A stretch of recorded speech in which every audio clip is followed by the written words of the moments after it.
Welcome to Catalytic Leadership, the podcast designed to help leaders intentionally grow and thrive. Here is your host, author, and leadership and executive coach, Dr. William Attaway. Hey, it's William, and welcome to today's episode of the Catalytic Leadership Podcast. Each week, we tackle a topic related to the field of leadership. My goal is to ensure that you have actionable steps you can take from each episode to grow in your own leadership.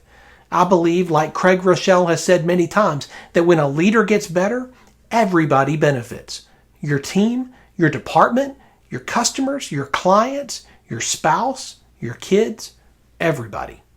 Each week, we spotlight leaders from a variety of fields, locations, and organizations. My goal is for you to see that leaders can be catalytic no matter where they are or what they lead. I draw inspiration from the stories and journeys of these leaders, and I hear from many of you that you do too. Let's jump in to today's interview.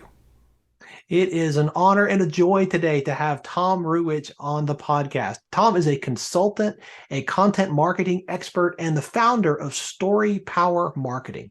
Tom is a digital marketing pioneer who founded the email marketing software and services company MarketVolt in 2001, before most business people had even heard of email marketing. Today, coaches, consultants, and other experts hire Tom to power up their stories because most dish out the same old boring content that turns off prospects, and then they feel frustrated and stuck. So Tom helps them transform their content from boring to brilliant, turn marketing from frustrating to fun, and convert results from pitiful to profitable. Tom, thanks so much for being on the show today. William, I am very happy to be here. Thank you. I would love to get started with you sharing some of your story, Tom, with our listeners, particularly around your journey and your development as a leader. How did you get started? Yeah, so I'll back up to 1999 when I was working for the St. Louis Post-Dispatch in their digital department, helping them create their online newspaper. And I left the newspaper, co-founded a startup with another person from the paper, and we built this company, raised some money, and built this company from 2 to 85 employees in about 18 months. Wow. Yeah, it was a wild ride. And this was right at the height of the .com, .bomb cycle, the first big one. So we raised money. There were a ton of other companies out there that were doing the same. We were on a great trajectory. All of our investors were happy with where things were going. And then the market fell apart. All of our investors recoiled. Our ability to raise money went away, even though they were telling us that our projections for the long term were great. But we our investors pulled the plug. We had to lay off people. We had to sell the company, and it was a remarkably humbling and painful experience. And in my leadership journey, that was really one of the most important moments because I had to learn how to dust myself off, how to understand that I can only focus on the things that I can control. There were just so many lessons that came from that. And it was in 2001 that out of the dust of that experience, I founded MarketVolt, the email marketing company. And as a leader of MarketVolt, I ran that company for about 19 years before I sold it at the end of 2019, just before the end of that year, just in time for the pandemic. And my journey there was all about learning to listen, both as a marketer and as a leader. And when people ask what's the most important quality that great leaders have, or what's the most important quality that great marketers have, I will answer by saying listening, curiosity, empathy. And what's very, very interesting to me today as I coach others around how to market more effectively is that, especially when I'm working with coaches and experts and consultants who are really fundamentally in a leadership role with their clients, they will often say to me that, wow, the thing that you're showing us how to do in marketing are the things that I already know how to do as a great coach and a consultant and a leader. And so I think that Wow. things work hand in hand, and we'll talk about that. I know some more. So, from your perspective in all these different contexts, how would you define leadership, Tom? Well, I would define it by saying it's about helping those around you Mm, achieve, well, helping those around you envision and then envision what they wish to achieve. And mm, as a leader, that's in alignment with a overall company mission or in support of an overall company mission. And so their own personal journey and their personal mission has to be aligned in service with the company mission. So it's about helping them envision what they as individuals and the collective as an organization wishes to achieve, and mm. then doing everything you can to enable the journey. That's good. And sometimes enabling the journey means clearing barriers. Mm, Sometimes enabling the journey means providing resources and tools and encouragement. But it's all about enabling those who surround you to achieve their to achieve what they seek to achieve, what they envision. mm. That's really good. I love that it's focused on the people around you. I Yep. love that you're thinking beyond just, hey, what am I going to achieve? What am I going to get? What platform am I going to build? And it's a leader's job is to focus on the people around them, not Yeah. just themselves. As is a marketer's job. You know, Oh, there it is. the, Nice tie. That's good. it's true. I set this up a moment ago that Yeah. the parallels are so striking. Yeah. The worst kinds of marketers, we've all experienced them, the Mm-hmm. salespeople who are all me, push, push, push. Here's my product. Here's my service. I'm going to tell. Mm-hmm. And the best marketers and salespeople are all about focusing on the people who surround them, their prospects, the people they're trying to help, and understanding what drives them. What do they need? What are they trying to achieve? What are their needs? And in story power marketing, in storytelling in general, we talk about the 3E method or framework for storytelling. And the first E is empathy. Mm-hmm. Empathy is about understanding the emotional needs, the emotional journey, where your prospects are. Mm-hmm. And then the second E is envision. Where do they want to be? What's the other side of the mountain look like? And in some cases, your prospects know exactly what it looks Yeah. like, exactly where they want to go. In other cases, you have to educate them about what the possibilities are, where they can go, what you can help them achieve. And Yeah. if you're able to do that as a marketer or as a leader, then what they are going to do is think, wow, we're in alignment here. You Mm. get me. We're this is Yeah. this is good. How do I get there? And now you as a marketer are effectively saying, well, here's how we get there. I have Mm-hmm. these products and Yeah. services that will enable the journey.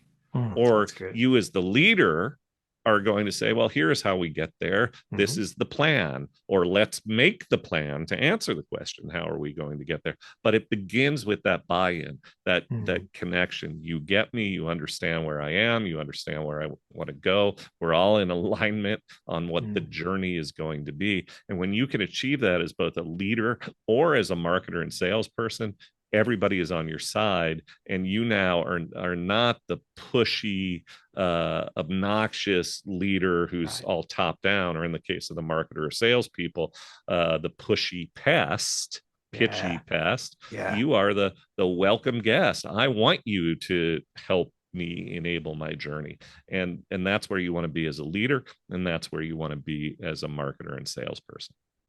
I love that. And I love the fact that again, you're talking about, it's not that I want something from you. Mhm. It's that I want something for you. Yeah, I and I we're want going to to work help you. together. We're going to work Yeah. together to achieve that. Yeah. That's brilliant. I've heard you talk about story, and you say that storytelling does not have to be so complex. Mhm. What exactly do you mean by that? Well, I just shared with you a 3 piece formula or framework, 3 E's. Yeah. That's pretty easy to remember. Yeah. Empathy, envision, empathize, envision, enable. Yeah. Okay. And we also talk about 3 fundamental principles of storytelling at Story Power Marketing. The first is focus on your prospects' emotional journeys. Focus on your prospects' emotional journeys. The second is keep it simple. And the third is make it personal, put personality into it. There are characters, and here's what happens with too many of the storytelling experts and storytelling gurus. They tell you that storytelling is all about, they liken it to writing a screenplay. They compare a business story to Star Wars or Casablanca or The Godfather, and here are all the elements of plot and conflict and resolution and so on and so forth. And I have clients who have come to me and who said, I don't want this to be so complex. Let's break this down and make it simple. And, you don't need a 10-step formula. You don't have to remember all of the elements of the hero's journey and all this stuff in order to effectively create client attracting stories. 3 principles, a 3E framework is what it takes. And of course, there's more to it ultimately than that. And we help you understand how to discover the story and all of these things. But it doesn't have to feel so darn complicated. You don't have to feel like I have to check 10 things in the box every time I sit down to write an email or to post on social. And it all ties back to that word you said at the very beginning of our conversation, listening. Yeah. Right. You can't feel what somebody else is feeling. You can't express empathy and feel that and understand where they are, their perspective, their problem, unless you listen. That's right. Yeah. That's so good. That's completely right. And it's one of those concepts that's huge and powerful. And at its essence, it's simple. Yeah. But when you begin to apply it and really work on it habitually, sometimes easier said than done. But and I think that's the difference between hard work versus simple concept. The concept is simple. That's good. But it still requires work and focus and practice and energy to get it right and to do it consistently.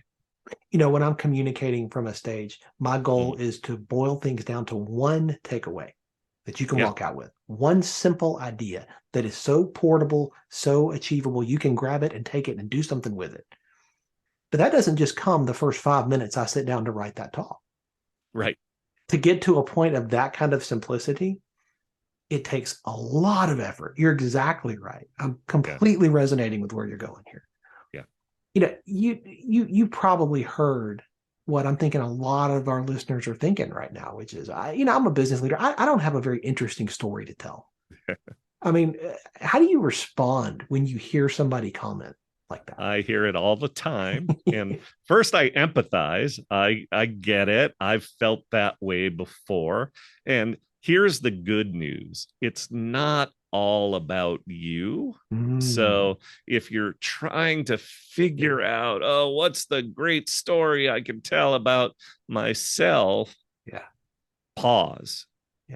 Remember those 3 E's. Start by looking outward, not inward, and understanding that it's about your prospects. And this will begin to make it easier. The second reaction is, we all actually do have interesting stories. It's a matter of beginning to discover how the things that happen to us in our past, yesterday, tomorrow, can be relevant to our prospects. And again, that only is something you can do if you understand what's relevant to your prospects, if you've discovered your prospect story first. So at Story Power, we really begin with what we call story discovery, built around those 3 E's: story discovery, empathy, envision, enable. That's all about looking at your prospects. What so many storytellers get wrong, business storytellers is they think that you have to start with your legendary origin story and talk about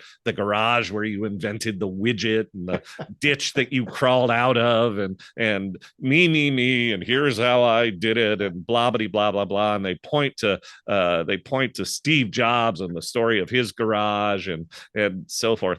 And Steve Jobs and some of those people we point to and their legendary origin stories, that's one thing.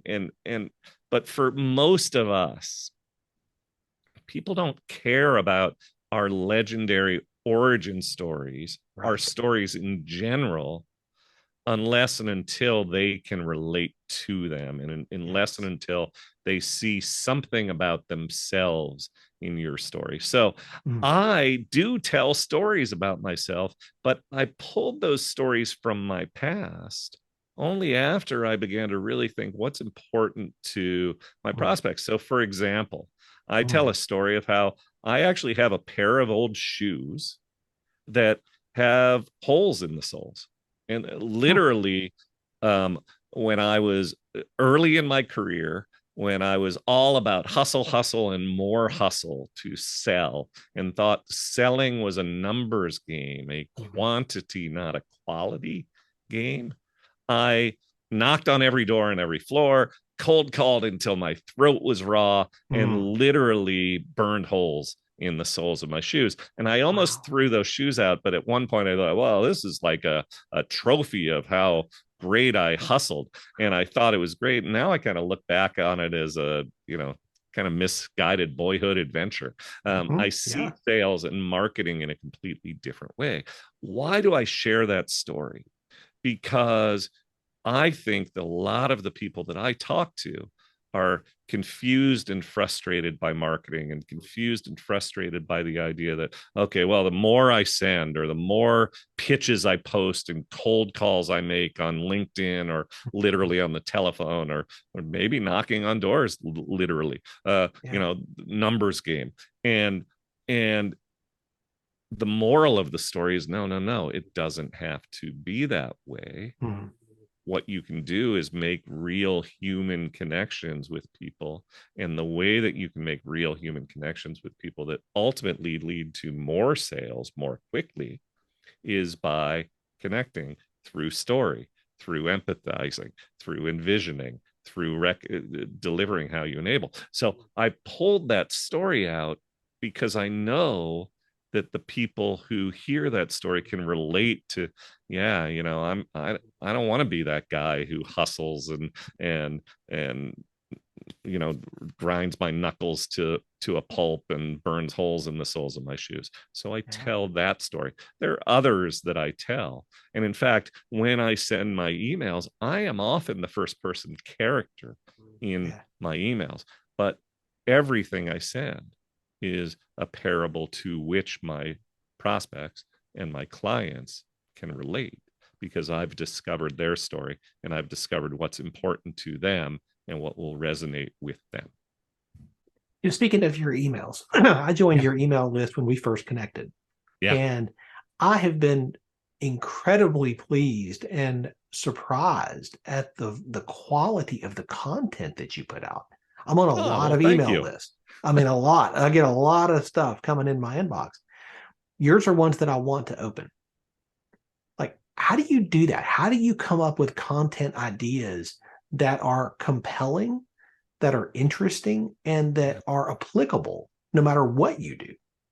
Yeah, and it's a big question, and I would start by saying I've answered that to a certain extent already, in that it starts with knowing your audience and what will interest them, and so forth. And so here's what happens. First of all, I have a daily writing practice, and I want to back up a step and note that I send what I call daily-ish emails, Monday through Friday. Sometimes if something's going on, you might get an extra email. Sometimes you'll get something from me on the weekends. Let's call it daily-ish. And, I like that word surprise, William. A lot of people will tell me that when they signed up, they were a little hesitant. Daily emails, I get too many emails. And then they tell me, It's the first thing I read every day. I love your emails. If I don't have a chance to read them first thing in the morning, I'll put them aside. Sometimes I read 5 over a weekend, and so on and so forth. So I'm really happy to hear that that's how you're responding. But it starts with the habit of creating. And there are sort of 2 ways that I will often create content. Way number 1 is I have an idea that I wish to share, a lesson that I wish to deliver. It might be a pitch that I wish to make for a product or service or a webinar or something. And then I think to myself, what is a story that can hook into that, can lead into that, can be a parable for that? And the story might be something from my past about me. It might be some scene from a movie that that I share. I'll give you an example of that because this one just popped into my head.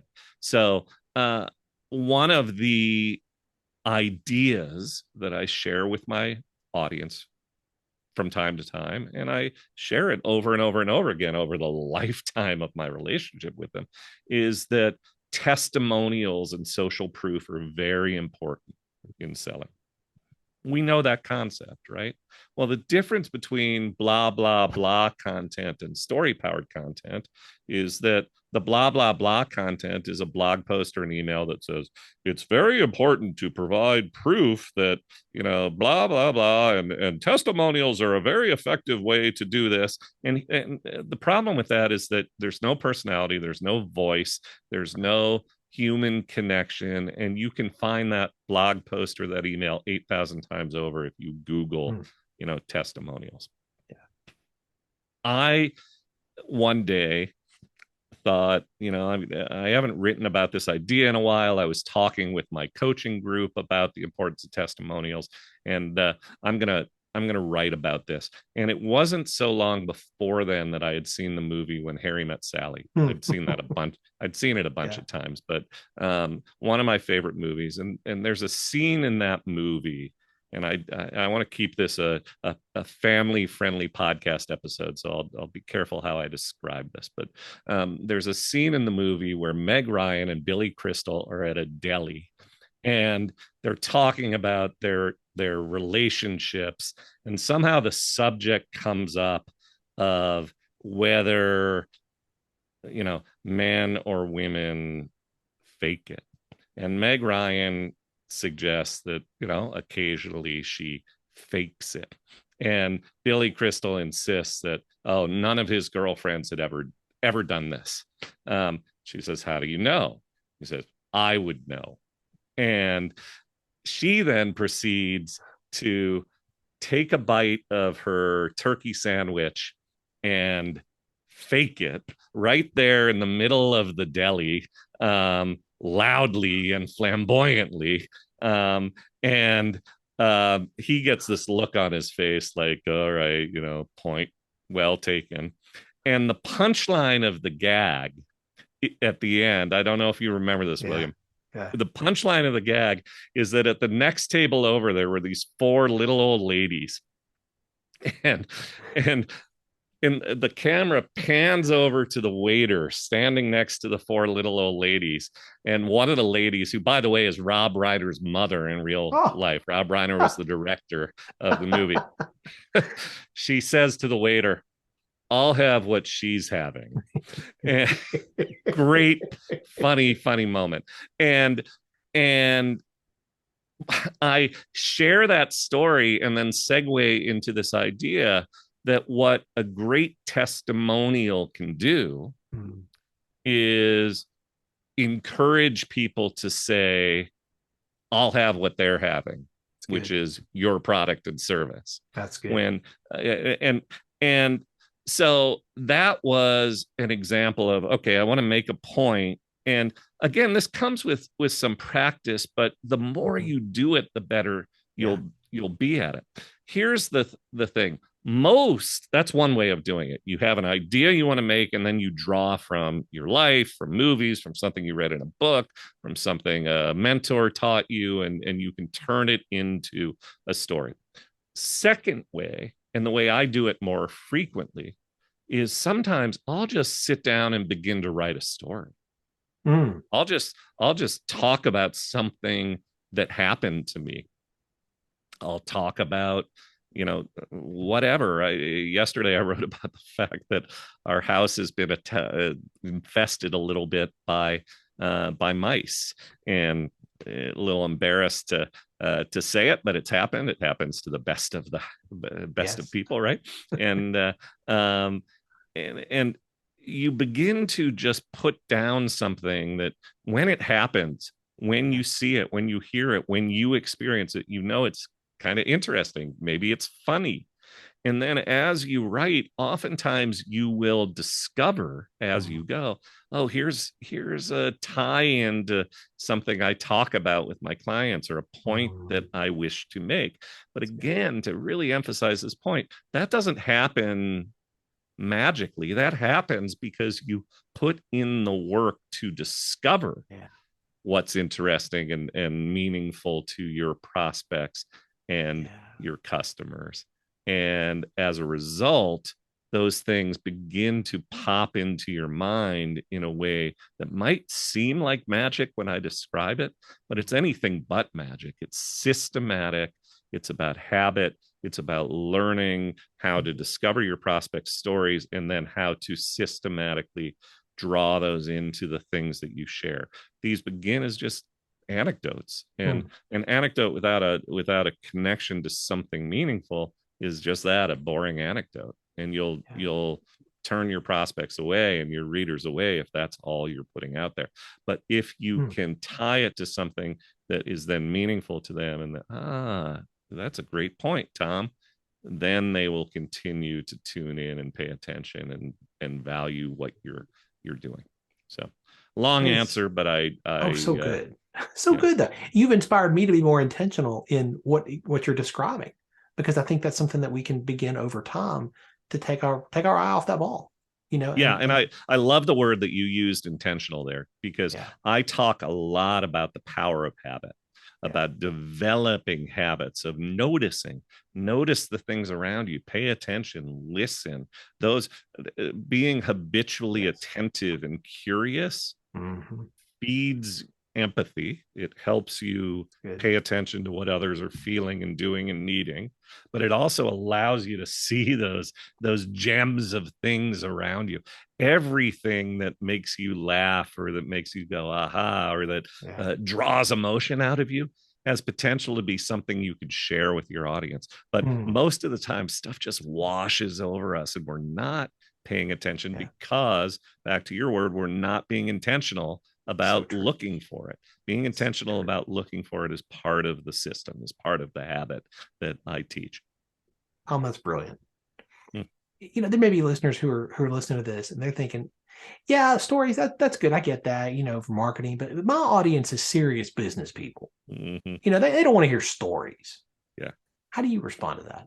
I respond to that by saying I was about to say by saying I feel sorry for you. I don't mean, I don't want to be patronizing. But here's the thing. Yeah. If you believe that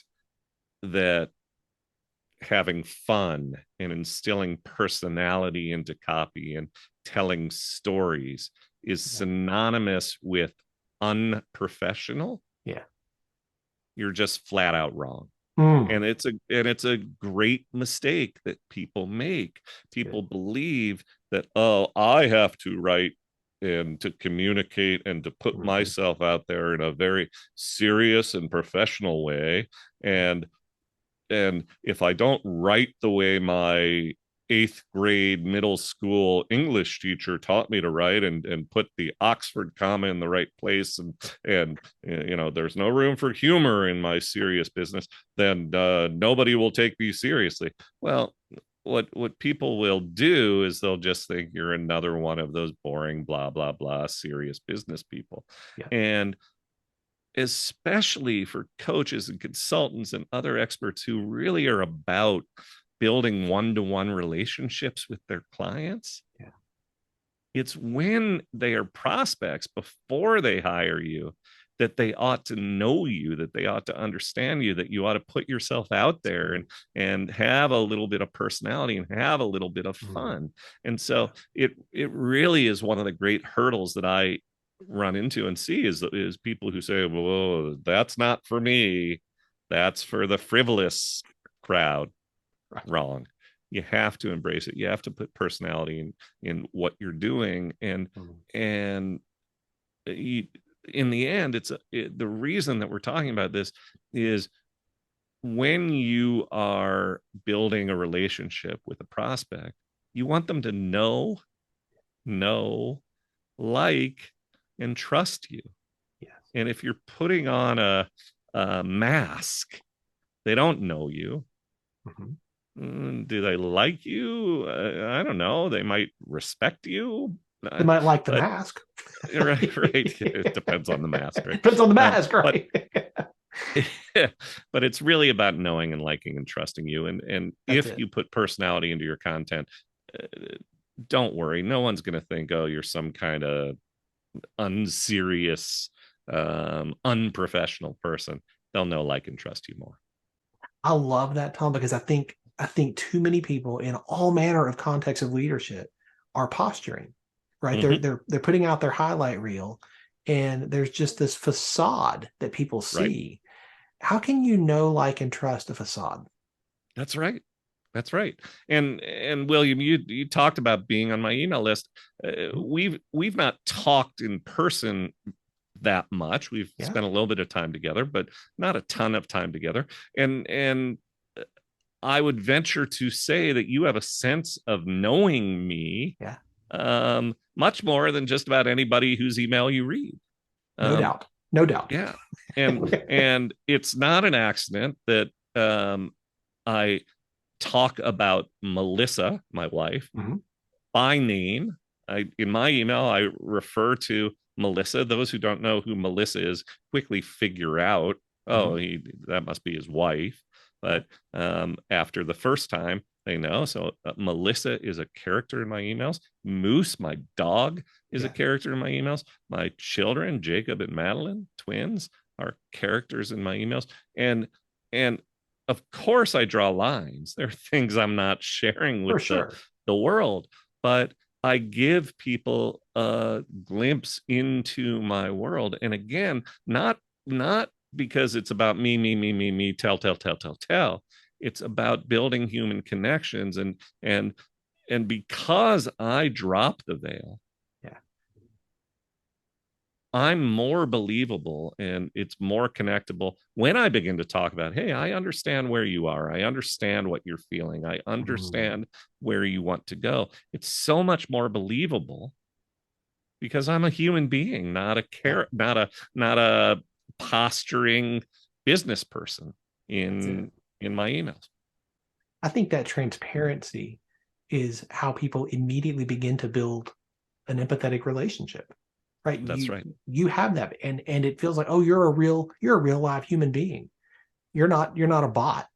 You're not somebody generating copy with AI. You're actually, this is actually a person who deals with similar problems. I'm glad you mentioned AI because I think that, there are a lot of people out there who think that, I got to get emails out there and social posts out there, and it's a slog and a pain to do it. And I'm just going to get one of those AI engines. They're getting better and better and better, and they sound human. Or I'll hire some copywriter to do it for me and just get that part off my plate. Yeah, they sound human, but they don't sound like you, and they don't have the touch and the stories and the personality that you have. That's true if you hire a copywriter. Most copywriters there, if you want to spend enough on a very high priced copywriter, they can get that done for you and write in your voice and present as you, and that's great. But most of you are not interested in that kind of investment. If you hire, some kid out of college and just say, put out some blog posts or some emails, it ain't gonna work. Yeah. So too with the AI stuff. It is Mm. really, really important to go through the process of establishing your voice, putting your personality out there. And I would say this, that even if that, most people that I work with, they're not writing daily-ish emails. Mm. Yeah. But they're putting content out there on a regular basis, social Yeah. posts, emails, and so forth. And they're having one-to-one sales consultations, complimentary Mhm. strategy calls. They're running webinars or going on stage, and in all interactions that you're having with audiences, these things that we're talking about apply. So even if you do hire a copywriter, or even if you do use an AI engine for an occasional social post or an email, you still need this skill set at some point, Yeah. because in most cases, very few consultants, coaches, B2B business Mhm. people Yeah. are making sales and building meaningful relationships with clients without going face to face and putting themselves out there at some point. So So true. all of this applies not just to the emails that you write or to the LinkedIn posts or the social posts or your blog. It applies to the one-to-one conversations that you have. I wove stories into this presentation. That was no accident. Yeah. And it's not about being manipulative. It's about being myself, Absolutely. putting my personality out there, laughing, smiling, letting people know who I am. These are not things that happen by accident. These are skills and habits that I've developed, and they're things that you too can learn and develop. So good. Yeah. Every guest that I have on the show, I ask, is there a book that has impacted you in a unique or powerful way that you would recommend that every leader who's listening, they need to read this? Yeah, yeah. I would recommend The Go Giver. It's actually a trilogy of books, and they're short books. So, the Go Giver is the first one. Go Giver Sell More is in the series, and then the Go Giver Leader. Those are the three books. There's actually a fourth one, maybe even a fifth one. Um, the authors are Bob Berg and John David Mann, both Mhm. brilliant people. And really, the principles behind this book are applicable, as we've been discussing, both to leaders and to marketers. Yeah. It's about giving before taking. It's about, Yes. or giving before getting. It's about listening. It's about empathy. It's about understanding. Mhm. And so when I read those books, I first thought about them, or the first book, The Go Giver, I thought about it as a marketing parable, a Hmm. marketing lesson. And then I was running MarketVolt at the time, the email Mhm. marketing company, and I began to think about all the principles that I was drawing from it that were applicable to my life as a leader. Mm. And then out came in the series The Go Giver Leader, where they effectively said, this whole thing that we're doing here, it applies to leaders too. And so here's a book that's all about the story from the perspective of a leader, not from a salesperson. The main character in the first book is about a Well, salesperson. Really great books, very easy to read, yeah. profound lessons, life changing for me. Yeah. So as we wrap up, if is there one piece of advice that you would share with the leaders listening today? If you could share one piece of advice, what would that be? Wow. One piece of advice. Um, Treat listening and curiosity as a practice to hone, not just Mm. a not just sort of a thing that happens, but be deliberate Yeah. about listening, being curious, and looking outward. Develop it as an ongoing habit, and keep score. Pay attention to if you're doing it well, and and consider, how can I do it better? If you can begin to approach life that way, you'll be a better leader. You'll be a better marketer. The things that go into everything we've talked about will begin to come more easily to you, and a lot will fall into place. I know our listeners are going to want to stay connected with you, Tom. What is the best way for them to do that? Well, the best way, I think, is to start by going to my website, Story Power Marketing, all one word, no dashes or anything like that, storypowermarketing.com. And when you visit the site for the first time, there will be a pop-up that invites you to join the email list. And I encourage you to do that. That's a great way to get started. Join the email list. You'll also see on the website a link for resources, a number of free resources, a short video training, a few ebooks, those sorts of things. You can get those as well when you're on the site. And then after you've begun to think through, all right, what am I trying to accomplish? Does Tom sort of resonate with me? If you're interested, you can reach out to me, and this invitation is in the bottom of the emails that you'll receive. You can reach out to me and we can do a free strategy session. I offer those. Just sign up for the email list and you'll learn how to get in touch with me to do that if you're really serious about stepping forward and powering up your creative content and storytelling. I'd be happy to sit down with you, talk about what's working in your business, what's not working, and whether there's something I could do to help. All of those sessions end up with me recommending actionable steps. And sometimes the actionable step is, here are some resources beyond me that I would recommend. So those are the steps I'd recommend, and reach out if you have any questions. And we will have all those links in the show notes so our listeners can follow that. And I personally highly recommend get on the email list.